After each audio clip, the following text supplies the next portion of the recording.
স্থানীয় সরকারে এক দশকের সবচেয়ে কম ভোট, নির্বাচন ব্যবস্থায় আস্থাহীনতার প্রতিফলন, রাজনীতিকদের সিদ্ধান্ত নেওয়ার তাগিদ বিশ্লেষকদের।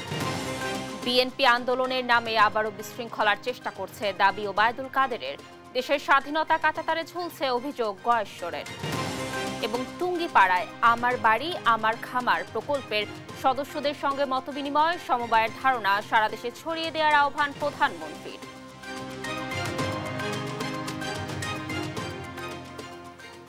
দর্শক আমন্ত্রণ, সংবাদ রাতে দেখছিলেন সংবাদ শিরোনাম, সঙ্গে আছি আমি কানিস লাবণী। দর্শক এবার চলে যাচ্ছে বিস্তারিত সংবাদে।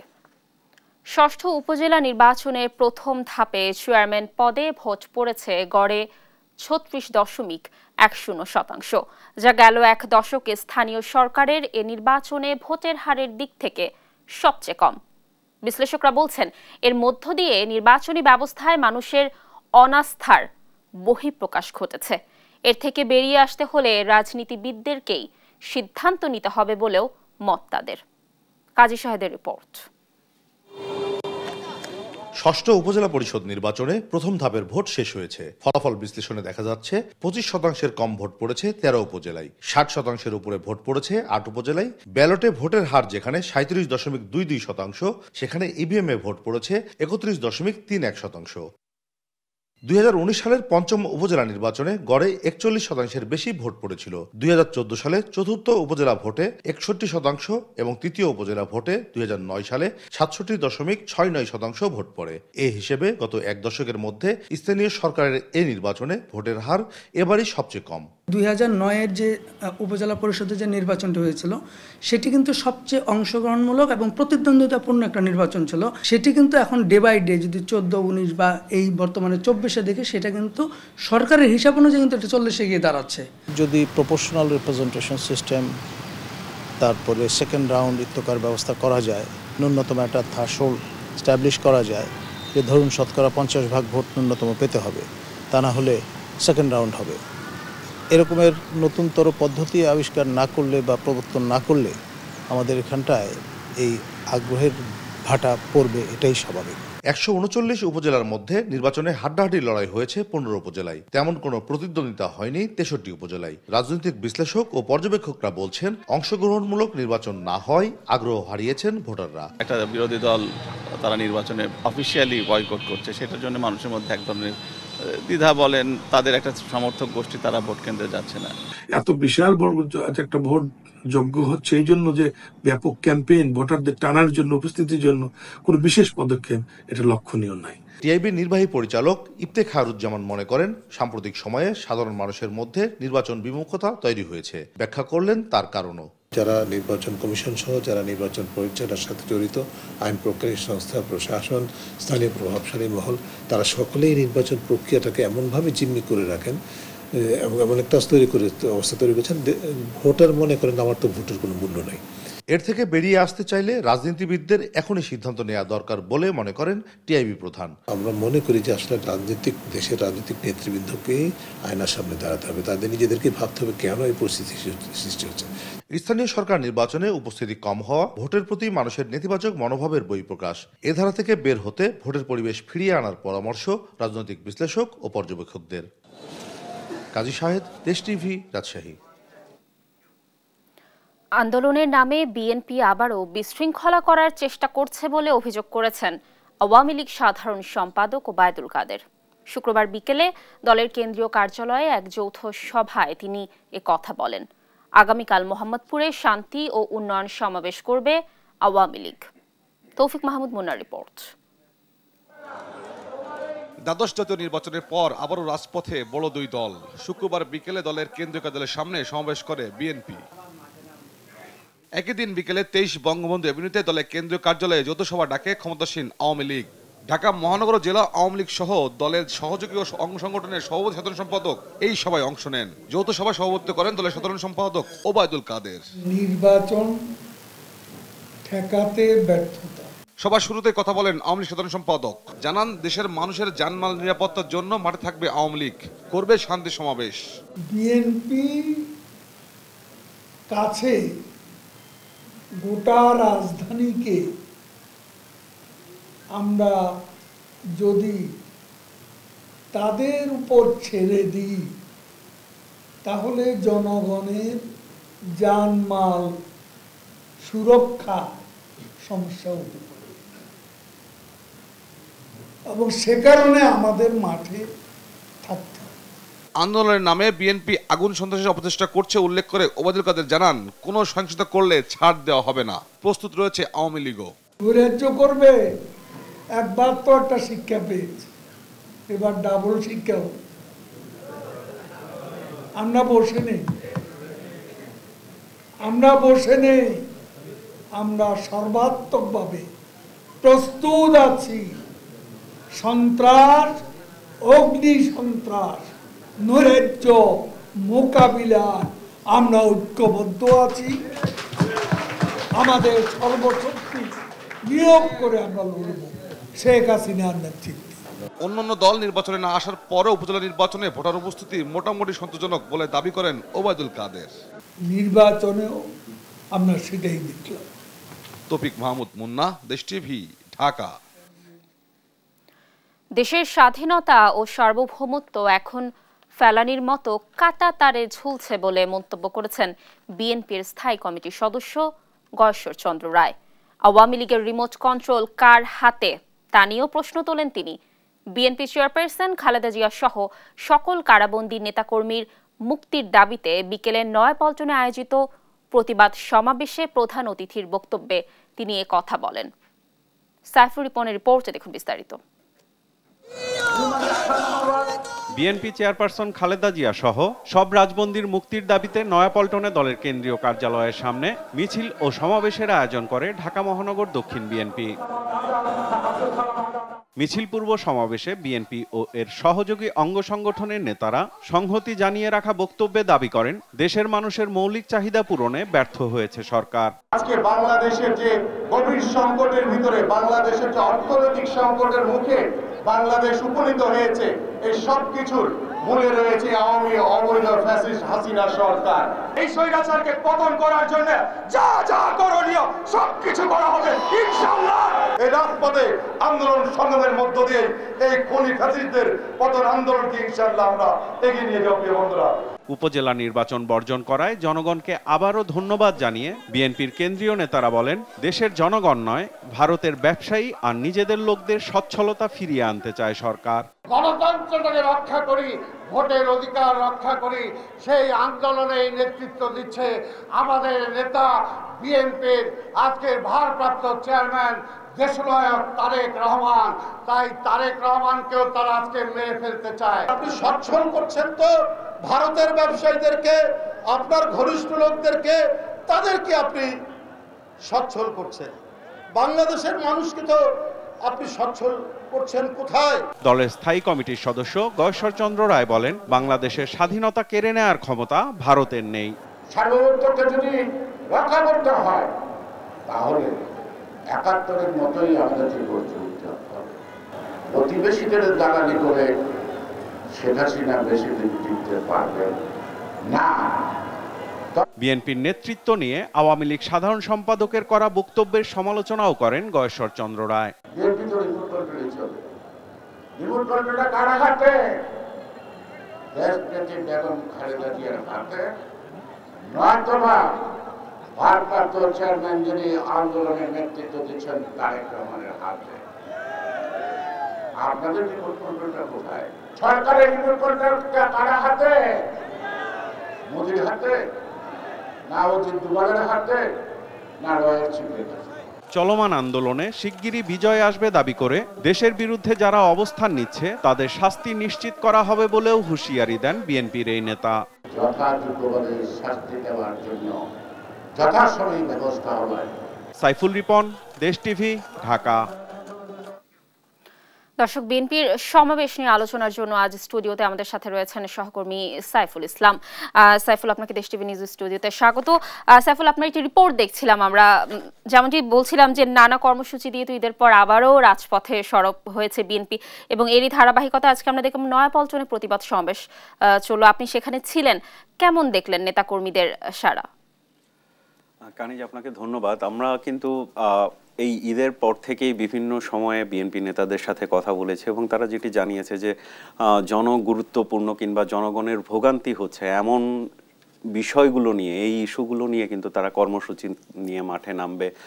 পাশাপাশি সরকার পতনের যে চলমান এক দফা দাবি, সেই দাবি আদায়কে আবার নতুন করে সেই আন্দোলনের গতি ফেরাতে কিন্তু তারা আন্দোলনকে আবার নতুন করে সাজাবে, এমনটি কিন্তু বিএনপি নেতারা বলছিলেন। এবং তারই ধারাবাহিকতায় আমরা দেখতে পাচ্ছি যে ঈদের পরে 1 মে শ্রমিকদের নিয়ে একটি র্যালি অনুষ্ঠিত হয়েছে, এছাড়া মহিলা দলের একটি সভা অনুষ্ঠিত হয়েছে এবং পর্যায়ক্রমে কিন্তু বিদ্যুৎ, জ্বালানির যে গ্যাস সহ বিভিন্ন পণ্যর যে দাম বৃদ্ধি পাচ্ছে, এইসব ইস্যু নিয়েও কিন্তু বিএনপি ইতিমধ্যেই কর্মসূচি পালন শুরু করেছে। এবং আপনি জানেন যে যে কোনো একটি আন্দোলন চলমান চলার পরে সেটি সফলতা কিংবা ব্যর্থতা যেটাই হোক, সেই সময়টাতে যে বিরতিটা থাকে, সেই বিরতিতে কিন্তু বিএনপি সহ যে কোনো রাজনৈতিক দলের নিজেদের মধ্যে একটা পুনর্গঠন এবং সংস্কারের একটা বিষয় থাকে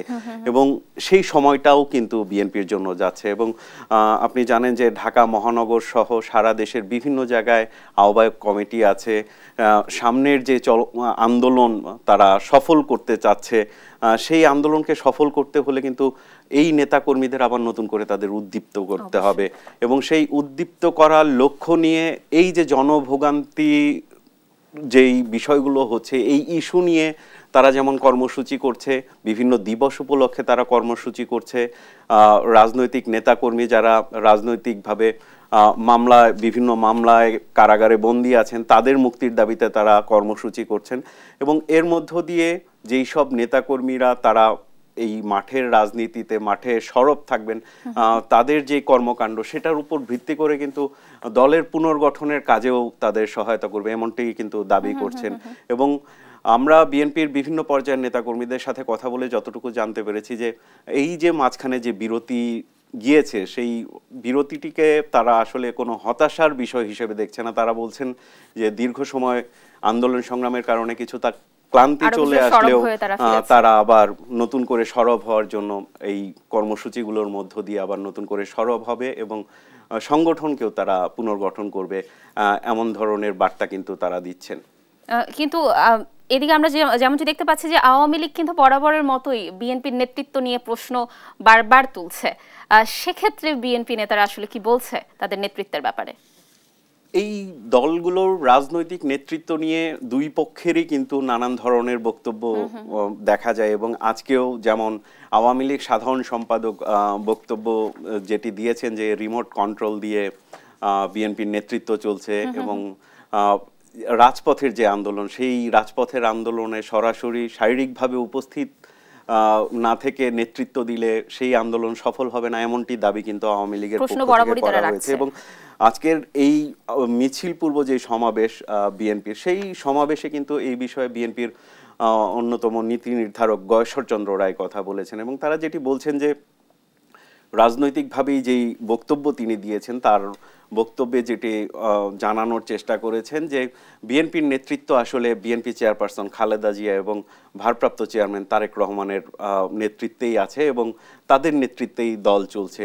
তারা কিন্তু উল্টো প্রশ্ন করেছে যে আওয়ামী লীগের নেতৃত্ব আসলে কাদের ইশারায় চলছে কিংবা কাদের নিয়ন্ত্রণে চলছে। এবং আপনি জানেন যে ইতিমধ্যেই 7 জানুয়ারি যে নির্বাচন হয়ে গেছে, বিএনপির পক্ষ থেকে নানা সময় কিন্তু দাবি করা হচ্ছে যে পার্শ্ববর্তী দেশের প্রত্যক্ষ সহযোগিতায় তারা ক্ষমতায় এসেছে এবং আওয়ামী লীগের যে রাজনৈতিক অবস্থা, সেই রাজনৈতিক ভঙ্গুর অবস্থার কথা কিন্তু তারা দাবি করছেন যে আওয়ামী লীগ আসলে বিএনপির চেয়ে ভঙ্গুর অবস্থায় রয়েছে এবং আওয়ামী লীগের যেই দলীয়ভাবে যেই রাজনীতি তারা করছে, তাদের যে রাজনীতি, সেই রাজনীতি আসলে বিএনপির রাজনীতির চেয়ে দুর্বল অবস্থায় রয়েছে এবং তাদের নেতৃত্বের জায়গায়ও দুর্বল অবস্থায় রয়েছে, এমন বক্তব্য কিন্তু বিএনপির নীতি নির্ধারকদের কাছ থেকে আমরা পেয়েছি। এবং দু দলই আসলে দু দলকে বারবারই প্রশ্নবিদ্ধ করে চলছে। সাফল, আপনার কি মনে হয়, আপনি যেহেতু আজকে সমাবেশে ছিলেন, এই সমাবেশ থেকে পরবর্তীতে কি ধরনের আন্দোলন আসতে পারে বিএনপির তরফ থেকে, কি ধরনের প্রতিক্রিয়া আশা করছেন? বিএনপি আসলে এই মুহূর্তে আমরা যতটুকু দেখছি, গেল কয়েকদিনের যে কর্মসূচিগুলো আমরা লক্ষ্য করছি, তার মধ্য দিয়ে আমরা যতটুকু দেখলাম যে বিএনপির এই যে 7 জানুয়ারির নির্বাচনকে কেন্দ্র করে 28 অক্টোবরের যে সহিংসতার ঘটনা, সেই ঘটনার পর থেকে সারা দেশব্যাপী আইন শৃঙ্খলা বাহিনীর অব্যাহত অভিযানে কিন্তু বিপুল সংখ্যক নেতাকর্মী কারাগারে যেমন বন্দী আছেন, পাশাপাশি অনেকে আত্মগোপনে ছিলেন।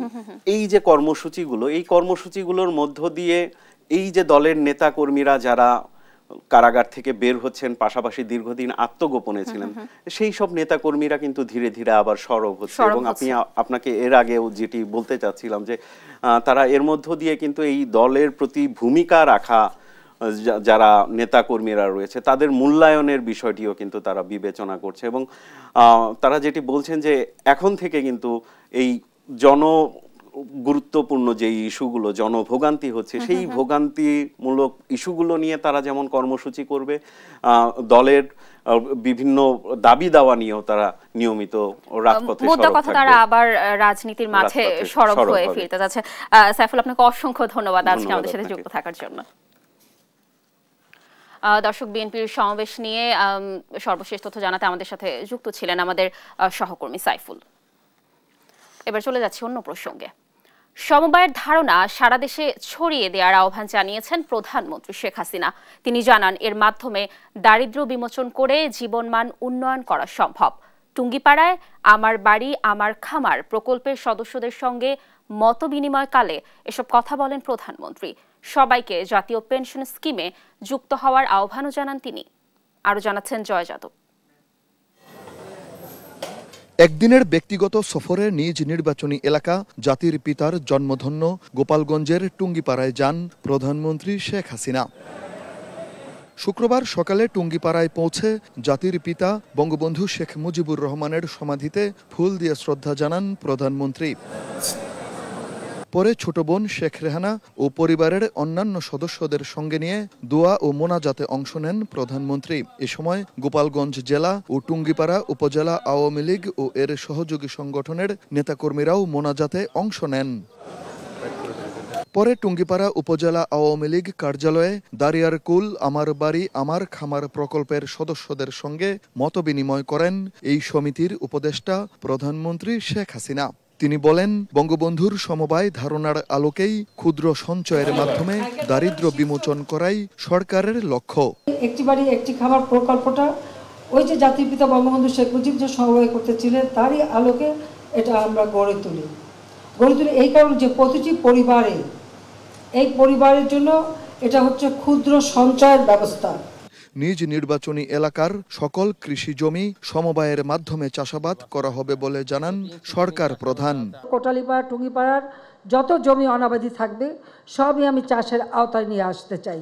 সেখানে যাদের যাদের জমি আছে একসাথে চাষ হবে, যে ফসল আসবে যার যার জমির ভাগ অনুযায়ী সে ভাগ পাবে, আর কিছু আমরা রেখে দেব, আর জমির মালিকরা যারা তারাও ভাগ পাবেন, যারা কাজ করবে শ্রম দেবে সেই কিষাণী তারাও একটা ভাগ পাবে, কারণ তাদেরকে দিতে হবে।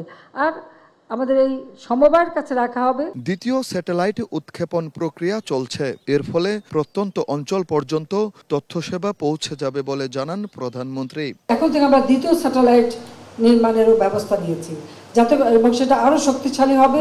সেখানে আমাদের আবহাওয়া বার্তা থেকে শুরু করে সব ধরনের সুযোগ আসবে, সেই ধরনের নতুন স্যাটেলাইট আমরা করে দেবো। একেবারে প্রত্যন্ত অঞ্চলে, গ্রাম অঞ্চলে, চর অঞ্চলে, দ্বীপ অঞ্চলে সব অঞ্চলের মানুষ যেন যোগাযোগটা তথ্য প্রযুক্তির যোগাযোগ করতে পারে, অনলাইনে যোগাযোগ করতে পারে। মত বিনিময় শেষে কৃষকদের মাঝে কৃষি যন্ত্রপাতি, শিক্ষার্থীদের মাঝে ল্যাপটপ, সাইকেল সহ শিক্ষা উপকরণ আর মহিলাদের মাঝে সেলাই মেশিন বিতরণ করেন প্রধানমন্ত্রী।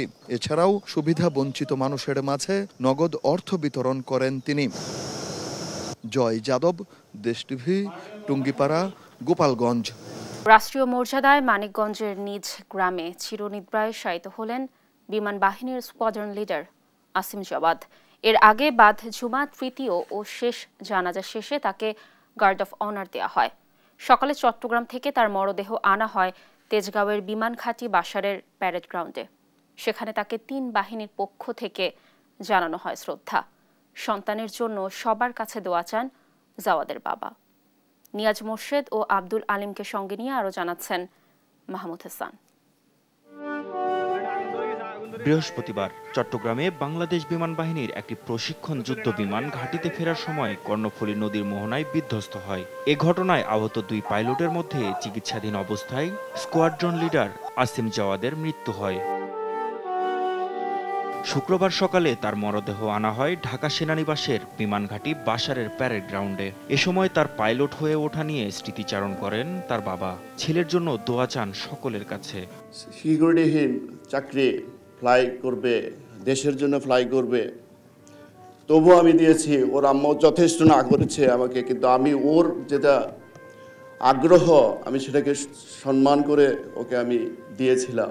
ওর পেশাগত জীবনে ওর দায়িত্ব পালন করতে যে কারো মনে যদি কোনো প্রকার বিন্দুমাত্র কোনো আঘাত দিয়ে থাকে, আপনারা দয়া করে ওকে মাফ করে দিবেন। এরপর দ্বিতীয় নামাজে জানাজায় অংশ নেন বিমান বাহিনী সহ 3 বাহিনীর বিভিন্ন স্তরের কর্মকর্তারা। জানাজা শেষে শ্রদ্ধা জানানো হয় 3 বাহিনীর পক্ষ থেকে। এ সময় কান্নায় ভেঙে পড়েন তার সহকর্মীরা। দুপুরে ঢাকা থেকে বিমান বাহিনীর হেলিকপ্টার যোগে আসিম জাওয়াদের মরদেহ নেওয়া হয় মানিকগঞ্জের শহীদ মিরাজ তপন স্টেডিয়ামে। সেখানে তাকে শেষবারের মতো দেখতে ভিড় করেন শত শত মানুষ, স্বজন ও প্রতিবেশীরা। মানিকগঞ্জবাসী আমরা খুবই দুঃখিত, মর্মাহত, বেদনাভূত যে আমরা মনে করি যে এই ধরনের ছেলের যে হঠাৎ অ্যাক্সিডেন্টে প্লেন দুর্ঘটনার মধ্যে যে ইন্তেকাল হলো, এটার একটা সঠিক তদন্ত হওয়া উচিত। বাদ জুমা সেখানে অনুষ্ঠিত হয় তৃতীয় ও শেষ নামাজে জানাজা। এতে অংশ নেন শত শত মানুষ ও বিমান বাহিনীর কর্মকর্তারা। জানাজা শেষে নিহত আসিম জাওয়াদকে গার্ড অফ অনার দেওয়া হয়। এ সময় আবারও শ্রদ্ধা জানানো হয় 3 বাহিনীর পক্ষ থেকে। ছোড়া হয় 30 রাউন্ড ফাঁকা গুলি। বেলা 3টার দিকে নিজ এলাকা মানিকগঞ্জের সেওতা কেন্দ্রীয় কবরস্থানে চিরনিদ্রায় শায়িত হন বিমান বাহিনীর squadron leader Asim Jawad. Mahmud Hasan, Desh TV, Dhaka. Squadron leader Asim জাওয়াদকে হারিয়ে শোকে স্তব্ধ তার পরিবার। মানিকগঞ্জে নিজ গ্রামে রাষ্ট্রীয় মর্যাদায় তাকে দাফন করা হয়। চোখের জলে তাকে বিদায় জানায় সহকর্মী, স্বজন ও এলাকাবাসী। দর্শক, এই বিষয়ে সর্বশেষ তথ্য জানাতে সরাসরি যুক্ত হচ্ছেন সহকর্মী আব্দুল আলিম। আলিম, আজ তো স্কোয়াড্রন লিডার আসিম জাওয়াদের দাফন সম্পন্ন হয়েছে, তার পরিবারের অবস্থা এখন কেমন দেখছেন? কি তথ্য রয়েছে আপনার কাছে, বিস্তারিত জানাবেন। লাবণী, চট্টগ্রামে বিমান বিধ্বস্তের ঘটনায় যে pilot squadron leader Asim Jawad নিহতের ঘটনায় কিন্তু মানিকগঞ্জে তার পরিবারে এবং মানিকগঞ্জে কিন্তু একটা সুখের ছায়া নেমে এসেছে এবং পরিবারে কিন্তু রীতিমতো সকাল থেকে দেখছি আমরা যে শোকের মাতম চলছে এবং পরিবারের পক্ষ থেকে দেখতে পেয়েছি যে তার মা প্রায় একটু পরপরই বলছে যে তার এই ছেলেকে, একমাত্র ছেলেকে সারা সে কিভাবে থাকবে। তার বাবা কিন্তু একজন ডাক্তার এবং মা কিন্তু ছিলেন ক্যান্টনমেন্ট স্কুলের একজন শিক্ষিকা। তারা যেটি বলছেন যে এই তার ছেলে, একমাত্র ছেলে ডাক্তার ইঞ্জিনিয়ার বানানোর জন্য তারা চেয়েছিলেন, কিন্তু ছেলের ইচ্ছা ছিল তার যে বিমান বাহিনীর সে পাইলট হবে। তাই সে কারো কথা না শুনে সে কিন্তু বিমান বাহিনীতে পরীক্ষা দেয় এবং সেখানে সে উত্তীর্ণ হয়। বিমান বাহিনীতে যোগ দেওয়ার পরে সে কৃতিত্বের সাথে সে তার দায়িত্ব পালন করেছে এবং সে দেশে এবং বিদেশে সে বিভিন্ন অংশগ্রহণ করে কিন্তু সে অনেক পুরস্কৃত হয়েছেন। সেই সাথে তার স্বজনরা যেটি বলছেন যে এই একমাত্র ছেলেকে হারিয়ে তার মা কিন্তু এখন প্রায় পাগল, তার মা আশঙ্কাজনক অবস্থা রয়েছে। তার মা একটু পরপরই জ্ঞান হারিয়ে ফেলছে এবং জ্ঞান ফিরলেই শুধু বলছে তার ছেলেকে ছাড়া সে কিভাবে থাকবে। আজ বেলা 11টা থেকে 11:30টার দিকে বিমান বাহিনীর হেলিকপ্টার যুগে মানিকগঞ্জ শহীদ তপন মিরাজ স্টেডিয়ামে তার মরদেহ আসে। সেখানে বাদ জুমা তার জানাজা অনুষ্ঠিত হয়। সে জানাজায় কিন্তু শত শত মানুষ এই জানাজায় অংশগ্রহণ করে। সেখানে তার পরিবাররা বলছেন যে তার ছেলেকে যেন বেহেশত নসিব করেন, যার জন্য সবাই দোয়া চেয়েছেন। জানাজার শেষে শহরস্থ যে সেউতা কবরস্থান, কেন্দ্রীয় কবরস্থান রয়েছে, সেই কবরস্থানে বেলা 3:30টার সময় তার দাফন সম্পন্ন হয়। সেখানে নৌবাহিনী, বিমান বাহিনী এবং সেনাবাহিনীর পক্ষ থেকে তাকে গার্ড অফ অনার দেওয়া হয় এবং সে সময় কিন্তু 30 রাউন্ড ফাঁকা গুলি করে তাকে সম্মান জানানো হয়।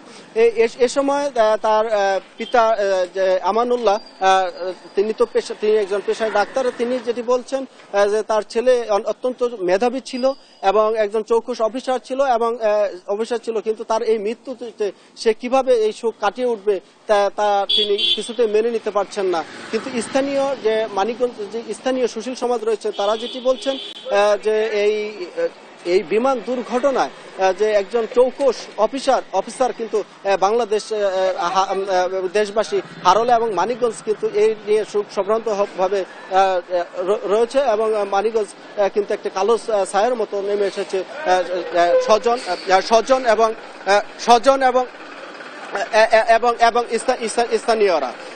স্থানীয়রা তো আলাপনি আমি যদি বলতে চাই যে সব মিলিয়ে এই পরিবারে কিন্তু এখন অনেকটাই সুখের ছায়ার মতো আছে এবং এই পরিবারে কান্নায় ভারী হয়ে আসছে তার পরিবার এবং আশপাশ। লাবণী, এই ছিল আমার কাছে যে নিহত পাইলট আসিম জাওয়াদের যে দাফনের পরবর্তী পরিবারের যে সুখের সেই তার সর্বশেষ খবর। ধন্যবাদ আলিম আমাদের সাথে যুক্ত থাকার জন্য। দর্শক, স্কোয়াড্রন লিডার আসিম জাওয়াদকে হারিয়ে শোকে স্তব্ধ তার পরিবার। মানিকগঞ্জে নিজ গ্রামে রাষ্ট্রীয় মর্যাদায় আজ তাকে দাফন করা হয়েছে। এ ব্যাপারে সর্বশেষ তথ্য জানাচ্ছিলেন আমাদের সহকর্মী আলিম। রাজধানীর বাজারে ঊর্ধ্বমুখী মাছ, মাংস, ডিম ও সবজির দাম। সপ্তাহ ব্যবধানে কেজিতে 100 থেকে 200 টাকা বেড়েছে মশলা পণ্য। বিক্রেতারা বলছেন দাবদাহের কারণে ব্যাপক ক্ষতি হয়েছে মুরগির খামারের। অনেক ফার্মে মারা পড়েছে মুরগি, ক্ষতিগ্রস্ত হয়েছে ক্ষেতের সবজিও। তাই পাইকারি দাম বেশি হওয়ায় বাড়তি দামে বিক্রি করতে হচ্ছে তাদের। ইফতেখার রেজার রিপোর্ট। সাপ্তাহিক ছুটির দিনে কারওয়ান বাজারে এসে আয় ব্যয়ের সমীকরণটা মেলাতে পারছেন না নগরীর অনেকেই। সপ্তাহের ব্যবধানে অস্থির মাংসের বাজার, ডিমের দামটাও ঊর্ধ্বমুখী। গরিবের আমিষ খ্যাত ব্রয়লার মুরগি কেজিতে 15 টাকা বেড়ে বিক্রি হচ্ছে 220 টাকায়। দেশি 750 আর সোনালী বিক্রি হচ্ছে 420 টাকায়। ডিমের হালি ছাড়িয়েছে অর্ধশতক। গরুর মাংস 770 আর খাসি কেজিতে 1200 টাকা। রুই আর মৃগেল 330 থেকে 350 ঘরে। পাবদা 600, ইলিশ উঠলেও দাম চড়া। প্রতি আলিতে আপনার প্রায় 8 টাকা 9 টাকা করে বাড়তি, আর ডজনে তো বাড়ছে আপনি ডজনে বাড়ছে 20 টাকা। কিন্তু এখন বাজারে খুব এলোমেলো অবস্থা, মুরগিও একই অবস্থা। গরুর দাম যেহেতু বেড়েছে, মুরগির উপরে চাপ বাড়ছে, তাই ওনারা মুরগির দামও বাড়ায় দিচ্ছে। মাছ আছে প্রচুর, কিন্তু দাম অনেক বেশি। যেমন পাবদা মাছ কিনলাম আগে 400 টাকার যে পাবদা মাছ, সেটা এখন 600 টাকা দিয়ে কিনলাম। কম বেশি সব সবজির দামই ঊর্ধ্বমুখী। বেগুন ছুঁয়েছে শতক, কচুরমুখী 150 ছুঁই, পটল করলা আছে 50-এর ঘরে, চিচিঙ্গা 40, লাউ মিলছে 70 থেকে 80 টাকায়। তাও টুকটাক কিছু কিনতে পারি, কিন্তু যারা একদমই মনে করেন রিক্সা চালাচ্ছে বা আরো যাতে খারাপ অবস্থা, ইভেন আনএমপ্লয়মেন্ট যারা এখনো চাকরি পায় নাই, তাদের জন্য আসলে খুবই টাফ। দ্রব্যমূল্যের দাম কোনোদিনই কমছে না, বরং প্রতিদিনই কোনো একটা হতে আজকে বাড়ছে, আর একটা ওরকমই আছে, আর পরের দিন আর একটা বাড়ছে। বিক্রেতাদের অজুহাত গরমে উৎপাদন ব্যাহত হওয়ায় বাড়তি দামে কিনতে হচ্ছে তাদের, তাই এই মূল্য বৃদ্ধি। অনেকদিন যে খরা গেছে, খরার কারণে আপনার সবজির আমদানি কম ছিল, কমের কারণে আপনার সবজির দামটা একটু বৃদ্ধি পাইছে। সয়াবিন লিটারে 167 টাকা, 5 লিটারের বোতলজাত সয়াবিন মিলছে 780 থেকে 800 টাকায়, খোলা চিনি 135 টাকা। আরেক দফা বেড়েছে মশলার দাম। জিরা আর এলাচি কেজিতে বেড়েছে 100, আর লবঙ্গ কেজিতে বেড়েছে 200 টাকা। চিনি ছিল 120 টাকা করে, এখন 135 টাকা খোলাটা। সয়াবিন তেলের দাম তো কম স্যার, তারপরও দেখেন কমার পরেও এখন 780 টাকা। তো এগুলো কিনতে গেলে আমাদের মতো লোকের কাছে এটা খুব কষ্টনীয় ব্যাপার না। মাংস রান্না করার ক্ষেত্রে কিন্তু এই ধরনের মশলাটা খুব প্রয়োজন, কিন্তু এখন দেখা যাচ্ছে যে সাধারণ মানুষ এই মশলা দিয়ে আর মাংস ভালোভাবে খেতে পারবে না। কিছু অসাধু ব্যবসায়ী বা যারা সিন্ডিকেটের মাধ্যমে আছে তাদের কিছু গাফিলতি থেকে এবং তাদের কিছু মন গড়ার মতো কিছু কিছু কারণে মশলার দাম বৃদ্ধি পাচ্ছে। পবিত্র ঈদুল আজহার 1 মাস বাকি থাকতে নিত্যপণ্যের এমন মূল্য বৃদ্ধিতে নাভিশ্বাস মধ্যবিত্ত থেকে শুরু করে নিম্ন আয়ের মানুষদের। ইফতেখার রেজা, দেশ টিভি, ঢাকা। নিত্যপণ্যের বাজার পরিস্থিতি জানাতে বরগুনা থেকে যুক্ত হচ্ছেন আমাদের সহকর্মী রিয়াজউদ্দিন মুসা। মুসা, বরগুনার বাজারে অস্থিরতার কারণ কি মনে করছেন, আর মাছ মাংস সহ অন্যান্য পণ্যের সরবরাহ ও দাম নিয়ে ক্রেতা বিক্রেতারা কি বলছেন, কি তথ্য রয়েছে জানাবেন। অসংখ্য ধন্যবাদ। আমি এখন রয়েছি বরগুনার পৌর মাছ বাজার এলাকায়। আপনি জানেন যে আসলে মাছের সরবরাহ কম থাকলে কিন্তু সকল পণ্যের দাম বেড়ে যায়। যেহেতু বরগুনা মৎস্য অধ্যুষিত এলাকা, মাছের সাথে সকল কিছুই জড়িত। বরগুনা মৎস্য অর্থনীতির বড় চালিকা শক্তি এই অঞ্চলের অর্থনীতি। আমরা একজন সরাসরি ক্রেতার সাথে কথা বলার চেষ্টা করব। মাছের দাম কেমন দেখছেন এবং মাছের সরবরাহ কেমন আছে? সাধারণত যে পোমা মাছ আছে বাজারে, পোমা মাছের কেজিও এখন 400 টাকার উপরে। তপসী মাছ আজকে আসলাম কিনতে, এসে দেখি যে 800 টাকা। তাই সকালবেলা একবার এসে গেছি, যে চিন্তা করছি যে ইলিশ মাছ কিনবো, কিন্তু ইলিশ মাছের কেজি সকালে ছিল 2000 টাকা, এখনো প্রায় 1600 টাকার উপরে। আর যেটা বড় সাইজের মাছ আছে তাও 2100 টাকার উপরে। এই অবস্থা থাকলে আমাদের মতো সাধারণ মানুষের ক্রয় ক্ষমতার বাইরে চলে যাচ্ছে।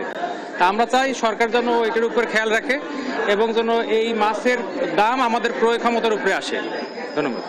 ধন্যবাদ। যেমনটা শুনছিলেন যে আসলে সকল কিছু কিন্তু সাধারণ মানুষের ক্রয় ক্ষমতার বাইরে চলে যাচ্ছে, এবং আমরা যদি একটু দেখানোর চেষ্টা করি, এখানে আজ কিন্তু মাছের সরবরাহ খুবই কম। সাধারণত এই সময় মাছে কানায় কানায় থাকে, পরিপূর্ণ থাকে বাজার। আমরা বিক্রেতাদের সাথে কথা বলেছি, তারা যেমনটা জানিয়েছে যে আসলে মাছের সরবরাহটাই কম। যেহেতু মাছের মৌসুম, কিন্তু মাছ নেই। ইলিশের সরবরাহ খুবই কম, ইলিশ নেই বললেই চলে। 600 থেকে 700 গ্রামের যে ইলিশ, সেটি কিন্তু 1800 টাকা কেজি দরে বিক্রি হচ্ছে। এখানে একটি ইলিশ দেখানোর চেষ্টা করি। যদি এই যে ইলিশটি আছে, এই ইলিশটির দাম হচ্ছে 2500 টাকা। এটির ওজন হচ্ছে মাত্র 1.5 কেজি। এবং পোয়া মাছ যে রয়েছে, পোয়া মাছের কেজিও কিন্তু 4 থেকে 500 টাকা, এবং সাইজ বা আকার ভেদে কিন্তু মাছের দাম ওঠানামা করে। তপসে মাছ, যেটি এখানকার জনপ্রিয় মাছ, সেটি কিন্তু 700 থেকে 800 টাকা কেজি দরে বিক্রি হচ্ছে, এবং যা এখন 4 থেকে 500 টাকার মধ্যে থাকার কথা ছিল। সর্বোপরি আসলে মাছের যে সরবরাহ, সেই সরবরাহ কম থাকার কারণে সকল মাছেরই দাম বেশি, এবং সাধারণ যে ক্রেতা রয়েছে তারা কিন্তু সকালে কিনে থাকে, কিন্তু সন্ধ্যার পরে মাছের দাম কিছুটা কম, সেজন্য ক্রেতারা আসেন। কিন্তু আজ কিন্তু হতাশ হয়ে কিন্তু ক্রেতারা বাড়ি ফিরে যাচ্ছেন, কারণ হচ্ছে মাছ নেই এবং দাম সকালের থেকে অনেক বেশি। এই ছিল বরগুনা থেকে আমার কাছে সর্বশেষ। ধন্যবাদ মুসা আমাদের সাথে যুক্ত থাকার জন্য। দর্শক, যেমনটি বলছিলাম যে নিত্যপণ্যের বাজারের পরিস্থিতি জানাচ্ছিলেন আমাদের সহকর্মী বরগুনা থেকে রিয়াজউদ্দিন মুসা।